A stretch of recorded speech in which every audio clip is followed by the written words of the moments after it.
कुंभलगढ़ राज्य अपने खरबूजों के स्वाद के लिए बहुत प्रसिद्ध था। इसी राज्य में खुज्जा नाम के आदमी को खरबूजे खाने का बहुत शौक था। उसके सामने जितने खरबूजे आते वो मिनटों में चट कर जाता। मंत्री जी, राजकुमारी के विवाह की तैयारी में कोई कमी नहीं रहनी चाहिए।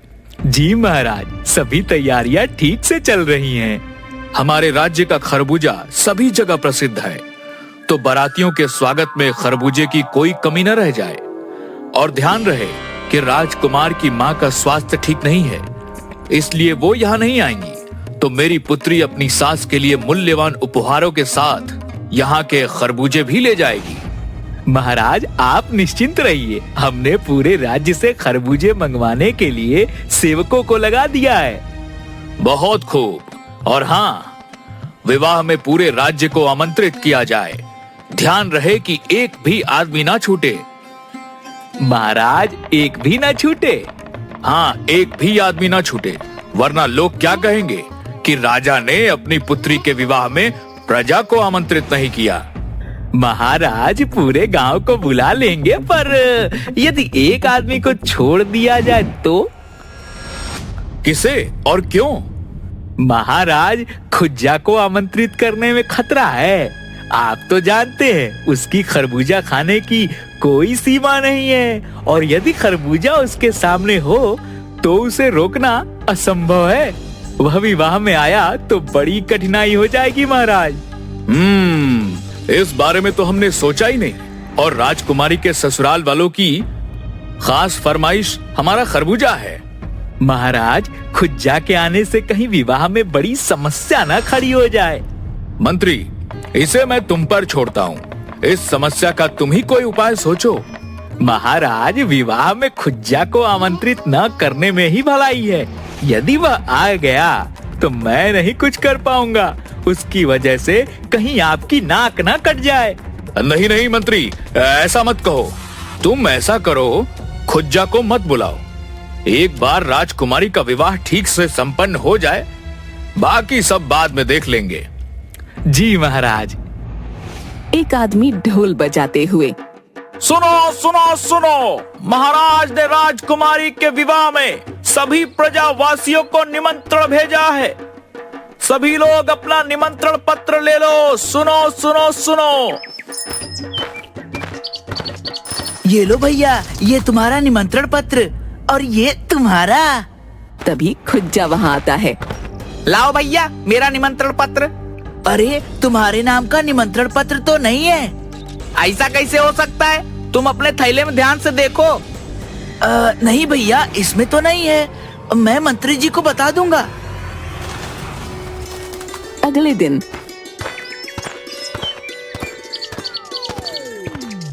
जब दोनों आदमी फिर निमंत्रण पत्र देने आए तो खुज्जा उनके पास गया। हाँ, मेरा निमंत्रण पत्र दे दो। तुम्हारा निमंत्रण पत्र नहीं है। मंत्री जी ने कहलाया है कि तुम्हें विवाह में निमंत्रित नहीं किया गया है। पर क्यों? मैं नहीं जानता। और हाँ, मंत्री जी का एक और संदेश है तुम्हारे लिए कि इस बारे में तुम्हें उनके पास या महाराज के पास जाने की कोई आवश्यकता नहीं है। वे लोग राजकुमारी के विवाह की तैयारियों में बहुत व्यस्त हैं।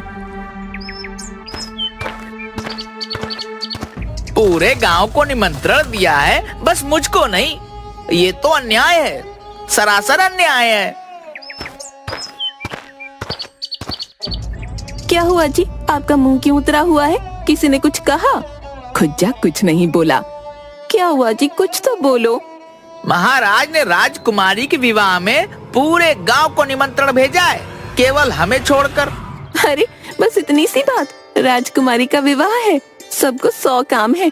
हो सकता है कि मंत्री जी भूल गए हो। आप कल जाकर उन्हें याद दिला देना।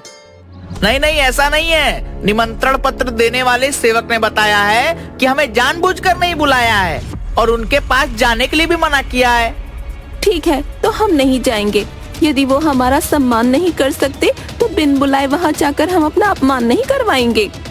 हाँ, तुम ठीक कह रही हो। सुनो, पूरे राज्य में जितने भी खरबूजे हैं उन सब को लेकर पुराने भंडार गृह में रखवा दो और एक आदमी को रखवाली के लिए लगा दो। जी मंत्री जी, एक समस्या और है।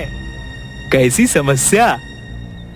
यदि राज्य के किसान अपने मर्जी से खरबूजे न दे तो क्या उनके साथ जबरदस्ती करना ठीक रहेगा? किसान देंगे क्यों नहीं भाई, राजकुमारी का विवाह है और हमारे राज्य का खरबूजा महाराज की आन बान है। इतना स्वादिष्ट फल हमारे आसपास के राज्य तो क्या दूर दूर तक नहीं है। मंत्री जी, वो बात तो ठीक है, पर आप तो जानते हैं ना कि हमारे राज्य के खरबूजे की मांग दूर दूर तक रहती है और हर वर्ष किसान बड़ी मात्रा में इसका निर्यात करते हैं। उसे कैसे रोका जाए? ऐसा करो, खरबूजे के निर्यात पर रोक लगा दो, राज्य की सीमा पर पहरेदारी लगवा दो। एक भी खरबूजा सीमा पार न जा पाए तो थक हार कर किसानों को सारे खरबूजे देने ही पड़ेंगे। जी, ये सही रहेगा। बारात 2 दिन तक हमारे राज्य में रुकेगी और बारातियों का स्वागत हमारे खरबूजे से ही होगा, तो इसकी कोई कमी नहीं होनी चाहिए। जी मंत्री जी। सुनिए जी, ये लो पैसे और बाजार से 1 किलो प्याज ले आइए।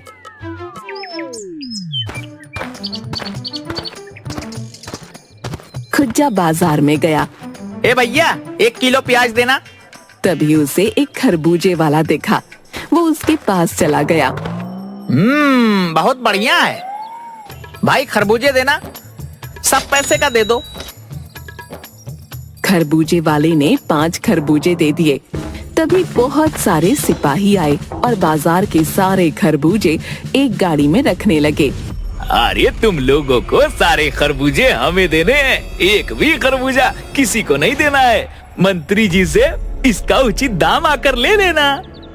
खुज्जा ने ये सब देखा तो वहाँ से फौरन भाग गया और घर का दरवाजा बंद करके फटाफट खरबूजे खाने लगा। अरे रे, ये क्या कर रहे हो आप? प्याज कहाँ है? खुज्जा ने उसे हाथ से रुकने का इशारा किया। जब उसने सारे खरबूजे खा लिए, पेट पर हाथ फेर कर तेज डकार लेते हुए बोला, अब बोलो, तुम क्या कह रही थी? अजी, मैं पूछ रही हूँ प्याज कहाँ है? प्याज? कौन से प्याज? वही लेने तो आप बाजार गए थे ना। पैसे पैसे कहाँ हैं? पैसे उनके तो मैंने खरबूजे ले लिए। तुम्हें पता है, महाराज के आदमी आए और बाजार से सारे खरबूजे ले गए। बोले कि महाराज के अगले आदेश तक ये किसी को नहीं मिलेगा। अब तुम ही बताओ, महाराज के आदेश तक मैं बिना खरबूजे के कैसे रहूंगा? कुछ तो करना पड़ेगा। कहकर वो अंदर चला गया। ये और इनके खरबूजे किसी दिन मेरी जान ले लेंगे। खुज्जा खिड़की से देखता है कि उसके सामने वाला परिवार सज धज कर जा रहा था। सुनिए जी, राजकुमारी की बारात सुबह ही आई है, जल्दी चलिए वरना भोज के लिए देर हो जाएगी। हाँ हाँ, चल रहे हैं। सुनिए, मैं कैसी लग रही हूँ? ये साड़ी मैंने अपने मायके से आज के लिए विशेष तौर पर मंगाई है। अच्छी लग रही है। कौन, मैं या साड़ी? अरे दोनों। अब जल्दी चलो वरना देर हो जाएगी। वो दोनों चले जाते हैं। थोड़ी देर बाद 2 लोग एक खरबूजे से भरी गाड़ी को धकेल कर ले जा रहे थे। खुज्जा ने खिड़की से देखा तो उसके मुंह में पानी आ गया। खरबूजों की खुशबू तो कमाल की है। अगर मैं इनमें से... खुज्जा बाहर जाने के लिए दरवाजे से निकला। अरे आप कहाँ जा रहे हो? एक काम याद आ गया, अभी निपटा कर आया। हाय, आपको ऐसा कौन सा काम है? कहा ना अभी आया। ठीक है, पर घूमते घामते बिन बुलाए कहीं राजमहल के भोज पर ना पहुँच जाना। नहीं नहीं, मुझे अपने सम्मान की चिंता तुमसे अधिक है। कहकर वो चला गया। वो छिपकर गाड़ी का पीछा करने लगा। कोई आदमी नहीं दिख रहा। पूरा गांव सूना पड़ा है। सब लोग राजकुमारी के विवाह में गए हैं। दोनों आदमी गाड़ी को धकेल कर सूनी जगह पर ले गए।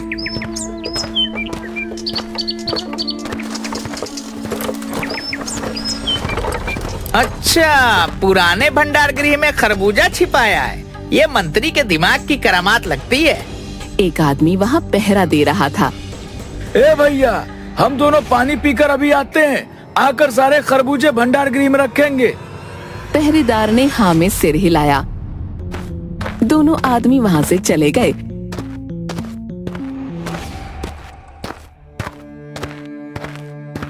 पहरेदार भी अंगड़ाई लेते हुए बैठ गया।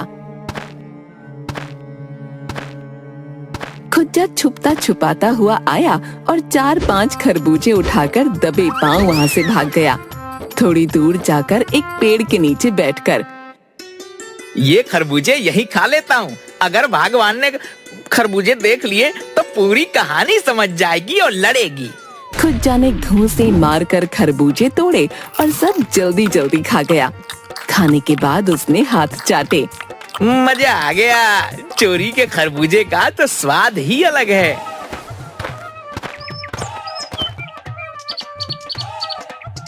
अगले दिन खुज्जा खिड़की में से सभी गांव वालों को सज धज कर राजकुमारी के विवाह में जाते हुए देख रहा था।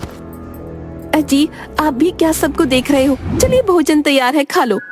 खुज्जा हाँ में सिर हिलाकर भोजन करने के लिए बैठा। देखिए, मैंने आपकी पसंद की आलू की भाजी और गर्मा गर्म पूरी बनाई है। आपको पसंद है ना? हाँ, ये लो अचार और चटनी। भोजन करिए ना। वो दिखाई नहीं दे रहा है। वो कहाँ है? क्या? खरबूजा? अरे तुम्हें पता तो है मैं उसके बिना भोजन नहीं करता। आपको भी तो पता है, राज्य के सारे खरबूजे महाराज ने राजकुमारी की बारातियों के लिए मंगवाए हैं। जब तक बारात वापस नहीं जाएगी हमें खरबूजा नहीं मिलेगा। अब आप छोड़िए नास पीटे खरबूजों को। देखिए मैंने आपके लिए क्या सब बनाया है, खाइए ना। खुज्जा चुपचाप खाने लगा। खरबूजे के बिना तो निवाला अंदर ही नहीं जा रहा। मैं पानी लेकर आती हूँ। उसके जाते ही खुज्जा घर से निकला और सीधा पुराने भंडार गृह के पास पहुंचकर छिप गया। एक आदमी ने भंडार गृह से खरबूजे गाड़ी में रखे और गाड़ी लेकर चला गया। दूसरा आदमी बाहर पहरेदारी करने लगा। ये मंत्री भी बड़ा सनकी आदमी है, खरबूजों की पहरेदारी करवा रहा है। कहता हुआ वो वहीं बैठ गया और सो गया। उसके खर्राटों की आवाज गूंजने लगी। खुज्जा ने अवसर पाकर खिड़की से भंडार गृह में कूद लगाई। दूसरी ओर राजकुमारी के विवाह के मंडप में पंडित जी ने वर वधू को बुलाया। तभी एक सिपाही भागता हुआ आया। महाराज, महाराज! क्या हुआ, सब ठीक है? अरे महाराज, राजकुमारी की माँ आई है, वे द्वार पर हैं। महाराज दौड़ते हुए उनके स्वागत के लिए गए। महारानी जी, आप यूं अचानक? आपका स्वास्थ्य तो ठीक है ना? महाराज, बेटे का विवाह है, इसलिए बारात निकलने के बाद मेरा मन नहीं माना और मैं पीछे पीछे आ गई। मुझे उम्मीद है मेरे यहाँ अचानक आने से आपको कोई समस्या तो नहीं हुई? नहीं नहीं महारानी, ये आप कैसी बात कर रही हैं? आपके बेटे का विवाह है। सभी मंडप में चले गए। राजकुमार राजकुमारी का विवाह संपन्न हुआ। मंत्री जी, महारानी और बाकी लोगों के लिए खरबूजे मंगवाइए। जी महाराज। एक आदमी गाड़ी लेकर भंडार गृह पहुंचा। गाड़ी की आवाज से पहरेदार उठकर खड़ा हो गया। दरवाजा खोलो। दरवाजा खुलने पर उन्हें कमरे में केवल खरबूजे के छिलके बिखरे मिले। उनके बीच में खुज्जा बड़े मजे से खरबूजे चाट चाट कर खा रहा था। उन्हें देखकर उसने लंबी डकार ली। अरे ये कहाँ से घुस गया? भाई, ये तो सारे खरबूजे खा गया। अब क्या होगा? महाराज मुझे मृत्यु दंड दे देंगे। ना ना, ऐसा मत कहो। मैं वहाँ खाली हाथ नहीं जाऊंगा। जब बहुत देर तक वो आदमी नहीं आया तो मंत्री ने दूसरे आदमी को भेजा। वो भी नहीं आया। तीसरे आदमी को भेजा, पर वो भी नहीं आया। बहुत देर हो गई है। माजरा क्या है? कहीं महाराज क्रोधित न हो जाएं। तभी महाराज ने मंत्री को फिर संकेत दिया तो वो खुद भंडार गृह की ओर चला गया, पर वो फिर भी नहीं आया। इतनी देर होने पर महाराज मुख्य रसोइये के पास गए। इतनी देर हो गई, महारानी के लिए खरबूजा अभी तक क्यों नहीं आया? महाराज, मैं नहीं जानता, मंत्री जी खुद भंडार गृह गए हैं। तभी पीछे से महारानी आ गई। शांत हो जाइए महाराज, इतना क्रोध करना ठीक नहीं। आपने विवाह का प्रबंध बहुत अच्छा किया। रही खरबूजे की बात तो कोई बात नहीं, फिर कभी चख लेंगे। ऐसा मत कहिए महारानी, खरबूजा अभी 5 मिनट में आएगा। महाराज ने रसोइये को देखा तो उसने सब कुछ बता दिया। सुनकर महारानी हंसने लगी। महाराज आप भी ना, चलिए हम खुद भंडार गृह की ओर चलते हैं। इसी बहाने आपका राज्य भी देख लेंगे और हमारी सैर भी हो जाएगी।